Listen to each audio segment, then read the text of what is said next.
Assalamualaikum warahmatullahi wabarakatuh. Salam sejahtera untuk kita semua. Alhamdulillah, karena rahmat Allah, kita bersyukur. Pada kesempatan ini, kita masih bisa berjumpa dalam keadaan sehat walafiat. Sebelum lanjut pada pembahasan kali ini, untuk menghindari salah paham, silakan Anda simak video ini sampai selesai.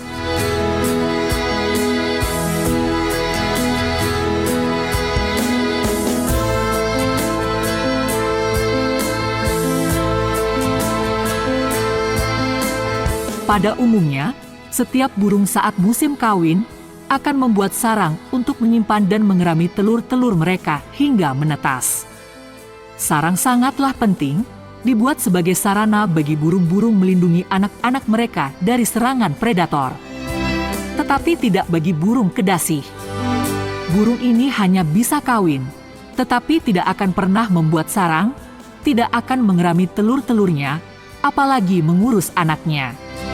Agar anak kedasih tetap bisa hidup, kedasih betina meletakkan telurnya pada sarang burung lain yang juga sedang bertelur. Kedasih memiliki tampilan indah dan cantik. Namun hampir tak ada yang berminat memelihara burung tersebut. Kedasih tidak seperti fisiknya yang cantik, tetapi burung itu memiliki sifat jahat, buruk, dan sangat berbahaya bagi keberlangsungan ekosistem burung, termasuk suaranya yang dinilai sangat menyeramkan, sehingga cenderung dihindari. Burung kedasih hakikatnya tak memiliki habitat dari mana ia berasal, tetapi dia selalu ada dan hidup di sekitar komunitas burung-burung lain untuk mengambil manfaat. Ketika kedasih betina siap bertelur, ia akan menuju ke sarang burung lain yang fisiknya lebih kecil, kemudian bertelur di sana. Burung jahat ini bukan hanya numpang sarang, tetapi juga tak segan membuang telur selain telur kedasih. Tanpa curiga apapun, induk burung pemilik sarang itu kembali mengerami semua telur-telur yang ada di sarangnya hingga menetas. Dan ia pun tidak menyadari dirinya sedang ditipu, telah mengerami telur burung licik si kedasih itu. Kejahatan dan kelicikan burung kedasih ternyata tak berhenti sampai di sini. Ketika telur-telur tersebut menetas, sementara induk burung pemilik sarang belum menyadari adanya burung asing di antara bayi-bayinya, induk burung itu tetap merawat semua anak burung yang ada di sarangnya dengan penuh kasih sayang. Sifat anak burung kedasih yang diwarisi embrio jahat induknya, walau baru saja menetas dan belum mampu membuka matanya, bayi kedasih itu sudah mulai berupaya menyingkirkan bayi-bayi selain dirinya yang merupakan anak asli dari burung pemilik sarang. Tujuan penyingkiran tersebut tentu saja agar sang induk lebih fokus memberi makan hanya kepada bayi burung kedasih, tidak kepada bayi lainnya. Itulah jahatnya parasit kedasih. Setelah besar dan dapat terbang mencari makan sendiri, ia akan pergi begitu saja tanpa ada rasa bersalah, apalagi berterima kasih kepada ibu tiri yang mengerami dan merawatnya sampai besar. Parasit kedua yang tak kalah bahayanya bagi kehidupan, dia adalah benalu. Apa yang terlintas di pikiran Anda ketika mendengar kata benalu? Anda pasti akan teringat dengan tumbuhan yang menumpang hidup pada tanaman lain. Bila sekedar numpang hidup, tentu biasa-biasa saja. Tetapi yang paling menyakitkan, sudah numpang hidup, benalu justru menggerogoti kehidupan yang memberi kehidupan dirinya. Parasit yang satu ini banyak menyebabkan kematian bagi pohon yang memberi kehidupan. Sungguh benalu tak pandai berterima kasih. Sifat dan perilaku benalu juga banyak kita saksikan dalam realitas kehidupan umat manusia. Pergumulan politik praktis di internal partai politik menjadi virus yang mewabah pada ormas-ormas keagamaan. Perilaku politik benalu dan sifat-sifatnya juga banyak kita jumpai dalam perkawinan, dalam kehidupan sosial masyarakat. Beragam parasit, seperti sifat-sifat burung kedasih dan benalu, juga sering kita jumpai pada komunitas kehidupan manusia, baik individu ataupun kelompok. Seperti adanya sekelompok masyarakat yang mengaku-ngaku sebagai dzurriyyah Nabi. Mereka mencitrakan diri sebagai manusia terhormat, manusia suci, yang bebas berbuat apapun tanpa aturan, serta harus dimuliakan oleh seluruh umat Islam.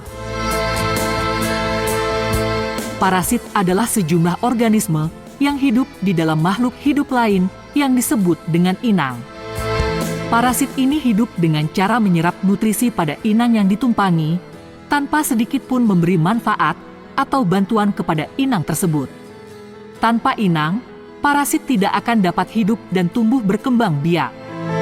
Tetapi untuk alasan ini, parasit tidak akan membunuh inangnya secara langsung, tetapi dengan pelan dan pasti, parasit dapat menyebarkan berbagai virus penyakit pada inang yang berakibat fatal menjadi penyebab kematian inang. Sejak kehadiran Urban Yaman yang diangkut untuk dipekerjakan kepada Belanda, turunan Ba'alawi, hingga saat ini mereka dibiarkan hidup berkeliaran, aman dan tentram di bumi Nusantara. Walaupun keberadaan mereka seperti parasit, dan masyarakat Nusantara menginginkan turunan Urban Yaman hengkang ke negeri asal moyang mereka, namun berkat lobi-lobi ulama yang masih berbaik hati, dan berharap mereka sadar diri, hidup di tanah leluhur orang. Namun watak tetaplah watak mereka yang tak berubah.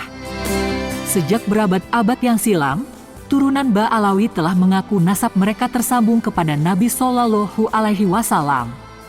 Sementara umat Islam Indonesia diajarkan untuk memuliakan para guru, kiai dan ulama serta dzurriyyah Nabi. Tentu saja, umat Islam dengan sepenuh hati akan memberikan berbagai kemuliaan itu kepada mereka.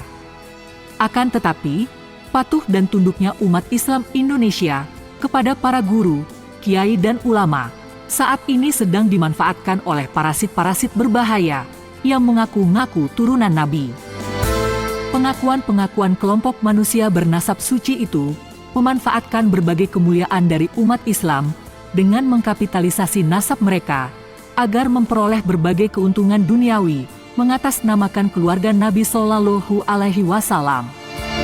Parasit Ba'alawi ini tentu lebih berbahaya bagi kehidupan kita dalam beragama, berbangsa dan bernegara. Ditinjau dari keberadaan para habib di Indonesia, umat Islam sejatinya telah menjadi inang bagi kehidupan Habib Ba'alawi yang mengaku-ngaku sebagai keturunan Nabi. Dengan berbagai spesies marga, parasit Ba'alawi kurang lebih terdiri dari 20 spesies marga. Beberapa spesies ini berasal dari nenek moyang primata mereka yaitu Alawi, yang dipersepsikan dalam kitab-kitab nasab yang ditulis oleh turunan Ba'alawi sebagai keturunan Ahmad bin Isa An-Nakib yang nasabnya sohih, tersambung kepada baginda Nabi Shallallahu Alaihi Wasallam. Ada pula beberapa spesies marga yang sengaja disematkan kepada para habib, didasarkan pada tulisan Habib Ali Abu Bakar As-Sakron sebagai sumber parasit pertama, yang menuliskan beberapa nama dalam sejarah keberadaan Habib Ba'alawi yang mengaku-ngaku keturunan Nabi. Pengetahuan kita tentang parasit Ba'alawi ini, dengan gamblang dan jelas, telah banyak disampaikan oleh seorang tokoh muda NU, Kiai Haji Imaduddin Usman Al-Bantani, yang meneliti dan memahami dengan seksama perilaku-perilaku parasit Ba'alawi di tanah Nusantara. Penelitian Kiai Haji Imaduddin Usman Al-Bantani memang pada awalnya menyebabkan kegamangan keyakinan umat Islam pada pemahaman yang selama ini telah tertanam kuat dalam keyakinan bahwa Alawi adalah keturunan Nabi. Semula, Ba'alawi yang dinarasikan sebagai sosok keturunan Nabi yang memberkahi tidaklah dipandang sebagai parasit yang berbahaya. Akan tetapi, seiring perjalanan waktu, Ba'alawi yang digadang-gadang dapat memberi manfaat, ternyata telah banyak membuat kerusakan-kerusakan fatal yang akan membawa malapetaka bagi kehidupan beragama, berbangsa, dan bernegara. Penjajah Belanda yang memanfaatkan situasi ketika mereka tak kunjung mampu menguasai daerah-daerah Nusantara yang dikuasai oleh bangsa pribumi. Mereka pun melakukan berbagai manuver politik. Mereka melakukan berbagai survei untuk mengetahui di mana titik lemah masyarakat Nusantara. Ambisi Belanda yang penuh licik dan serakah, mereka lalu mendatangkan kaum urban Yaman untuk dipekerjakan kepada mereka. Dengan memanfaatkan seorang misionaris, Snoek Hurgronje, sejarawan Belanda, Van der Bark, serta seorang urban Yaman sahabat Snoek Hurgronje, Habib Usman bin Yahya, yang diangkat sebagai mufti Belanda di Batavia. Dari survei para penjajah yang memanfaatkan Usman bin Yahya, maka diketahuilah titik lemah masyarakat Nusantara, yang merupakan populasi umat Islam terbesar, sangat menghormati, patuh dan tunduk kepada para kiai dan ulama, untuk memuliakan keturunan Nabi Shallallahu Alaihi Wasallam. Belanda mengatur strategi baru, dengan memanfaatkan urban Yaman yang bekerja kepada mereka, terutama mereka yang memiliki irisan-irisan leluhur turunan Ba'alawi, yang telah berabad-abad mengaku-ngaku sebagai cucu Nabi. Melalui fatwa-fatwa sesat pembesar urban Yaman, Usman bin Yahya yang diberi otoritas fatwa oleh penjajah. Sang mufti Belanda itu justru mengharamkan umat Islam melakukan perlawanan kepada Belanda di saat masyarakat Nusantara membulatkan cita-cita untuk bangkit kembali, membangun dan mempertahankan bangsa mereka yang besar. Belanda bersama antek-anteknya ditengarai telah menulis kitab-kitab nasab dan sejarah palsu Ba'alawi yang bersumber dari sejarawan Belanda, membuat sebagian besar masyarakat Nusantara mulai terpengaruh dengan doktrin-doktrin sesat akibat pola-pola kebohongan besar yang disampaikan secara masif untuk merontokkan kekuatan persatuan dan gotong royong masyarakat yang telah dibangun oleh para ulama dan kiai-kiai Nusantara keturunan Wali Songo.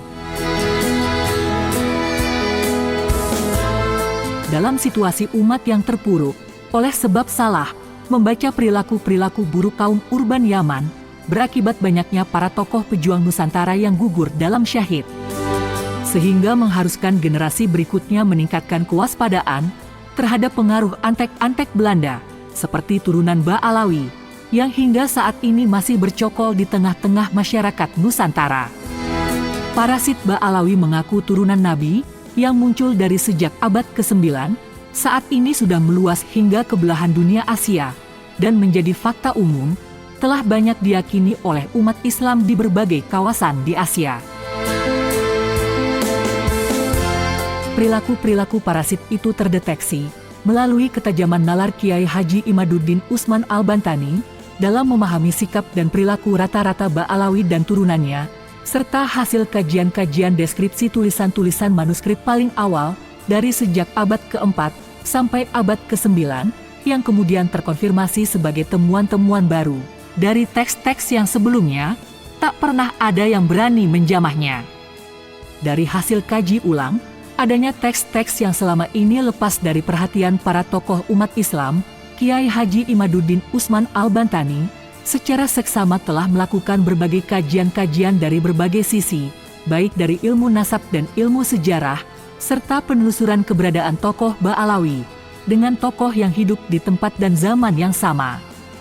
Namun upaya-upaya penelusuran Kiai Haji Imaduddin Usman Al-Bantani terhadap keberadaan tokoh Ba'alawi mendapatkan kesimpulan bahwa tokoh Ba'alawi merupakan tokoh fiktif yang tak pernah ada. Berdasarkan kitab-kitab nasab dan kitab-kitab sejarah, dari sejak abad ke-4 hingga abad ke-9, ternyata Ba'alawi tak lebih dari hanya sekedar parasit-parasit berbahaya dan menjadikan umat Islam sebagai inang yang siap digerogoti. Dan perlu Anda ketahui bahwa studi sistematis tentang parasit Ba'alawi jauh sebelumnya telah banyak dipersoalkan oleh kalangan ulama-ulama dunia, bukan hanya oleh beberapa tokoh ulama Indonesia. Namun demikian, kokohnya ulama-ulama NU saat itu yang mempertahankan keberadaan turunan Ba'alawi ketika nasab mereka dipersoalkan oleh para kiai, ulama-ulama NU mengharapkan mereka dapat memperbaiki tingkah laku dan sikap-sikap tak terpuji yang merusak kredibilitas Wali Songo dan ulama-ulama Nusantara. Melihat kekacauan para Habib Ba'alawi, Ketika mereka berdakwah di tengah-tengah umat Islam, bukannya pencerahan ilmu yang mereka sampaikan, justru mereka hanya mempertontonkan sikap-sikap jumawa, caci maki, serta penyebarkan doktrin-doktrin sesat terhadap umat Islam, seperti doktrin terbaru yang mereka katakan, bahwa di dalam tubuh kami mengalir darah Rasulullah. Tinjauan ini tentu terkait dengan berbagai infeksi akibat virus jahat di dalam tubuh umat Islam yang sudah sejak lama tumbuh menjadi parasit-parasit berbahaya yang harus segera disadari untuk dibasmi. Umat Islam Indonesia hari ini wajib berani melawan gerombolan keturunan Ba'alawi Yaman sebagai parasit yang mengaku-ngaku keturunan Nabi Shallallahu Alaihi Wasallam. Selama umat Islam masih rela menjadi inang bagi parasit Ba'alawi, dengan jejak hidup mereka yang telah jelas-jelas merugikan agama, bangsa dan negara, mereka semua akan semakin merasa jumawa, merasa agung dan mulia di tengah-tengah inang umat Islam.